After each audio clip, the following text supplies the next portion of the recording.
focalizamos la Universidad Nacional del Sur con Andrea Castellano, que es la vicerrectora. Doctora, ¿cómo le va? Buen día. Buen día, Cristian, ¿cómo están? Bien, muy preocupados, ¿no? Sí, a ver, respecto de lo que son los gastos de funcionamiento, tuvimos una actualización que se va a reflejar mensualmente, que permite una recuperación de la inflación del año pasado y parte de la de este año, con lo cual la situación es sustancialmente diferente a la que planteábamos allá por marzo o abril.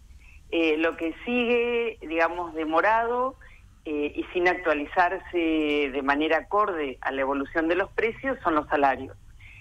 Solo para poner en contexto algún número, la inflación desde el 1 de diciembre al 1 de julio fue de 124%. Y el incremento de los salarios de los docentes universitarios y preuniversitarios y de los no docentes también ascendió algo aproximadamente de un 65%. Cuando uno hace la cuenta, lo que observa es una pérdida del poder adquisitivo de los salarios de poco más del 40%. Hay que remarcar también que gran parte de esta pérdida fue producto de la aceleración de la inflación fundamentalmente de diciembre y de enero, y que la desaceleración de la inflación en los últimos meses, junto con los incrementos salariales que unilateralmente otorgó o propuso el gobierno nacional, fueron acordes a los valores de la inflación. Pero bueno, nos falta la recuperación o la recomposición de estos del último mes del año pasado y el primero, y yo diría enero y febrero de este año, como para poner los salarios en un nivel que ya era bajo. Ajá. Cuando uno lo compara con otros sectores y considerando el aporte y la relevancia que tiene. ¿Y en cuánto se ha perdido que se hace en las universidades? Sí. Andrea, ¿en cuánto se ha perdido el poder adquisitivo del salario de un docente o no docente? Aproximadamente de diciembre ahora un 40%. Este es un tema que se está discutiendo en las paritarias. En realidad parecía que había un principio de acuerdo allá sobre fines de mayo, principios de junio, con una promesa de recomposición gradual, pero bueno, ese acuerdo no se logró y de hecho las paritarias, desde que se han reunido, no han logrado suscribir un acta de acuerdo. Siempre los incrementos fueron unilaterales. Tuvimos un incremento del 16% en febrero, el 12% en marzo, creo que en mayo fue el 9%, en junio el 8%, y en junio fue el 4%. No me acuerdo de los porcentajes, pero siempre fueron sin el acuerdo con los frentes gremiales, ¿no? Doctora, ¿y cuál es el argumento de no ofertar, hacerlo en forma unilateral, no debatir? Bueno, a ver, mira, reuniones en los últimos meses sí se produjeron. Digamos que podríamos decir que hubo una mejora en el vínculo después de una primera reunión que fue muy muy compleja y con mucho conflicto. Creo que la cuestión sustancial es que el 90% del presupuesto de las universidades son salarios. Entonces, cualquier punto de incremento que el gobierno ofrezca sobre eso implica un gasto de una magnitud sustancial. Eso, de alguna manera, es incompatible con el objetivo de pretender que las cuentas fiscales o que el déficit fiscal, el déficit del Estado quede en cero, ¿no? Quede equilibrado.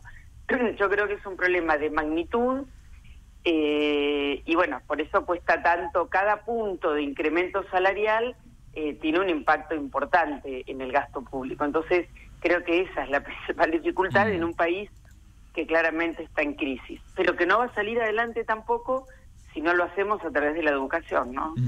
Y le pregunto, ¿pensar en manifestaciones como la que hubo, está dentro de los planes? A ver, no en la Universidad del Sur, al menos todavía no se ha planteado eso. Leí una declaración de la UBA. Yo creo que el tema salarial hay que negociarlo con las agrupaciones sindicales y con el gobierno en la mesa paritaria. Ese es el ámbito en el que se tiene que discutir. Me parece que existen posibilidades de que eso se acuerde allí. creo que ya la gran manifestación de abril puso en la agenda del gobierno y de toda la ciudadanía lo relevante que es para la Argentina la educación pública.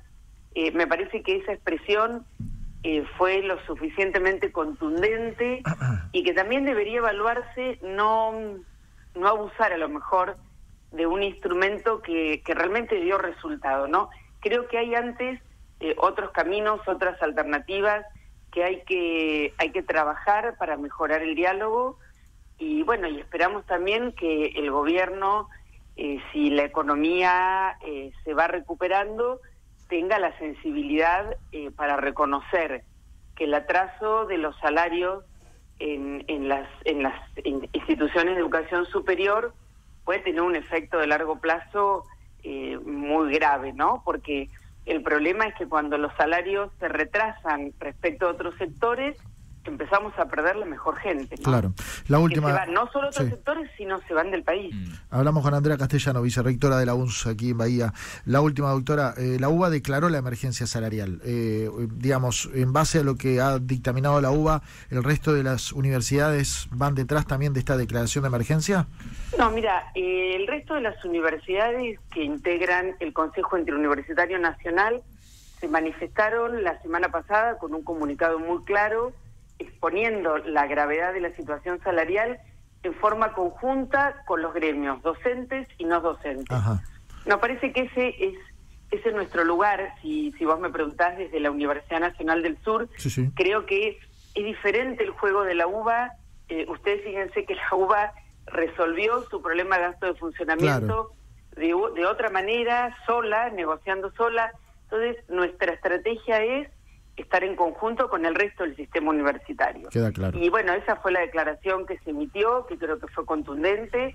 Y hay que seguir trabajando para lograr esta mejora que es imprescindible en los salarios de todos los que trabajamos en las instituciones de educación superior. La vamos a seguir, doctora, muy amable. Gracias por atendernos. Muchas gracias a ustedes. Buen día. Un beso grande. La doctora Andrea Castellano, vicerrectora de la UNS.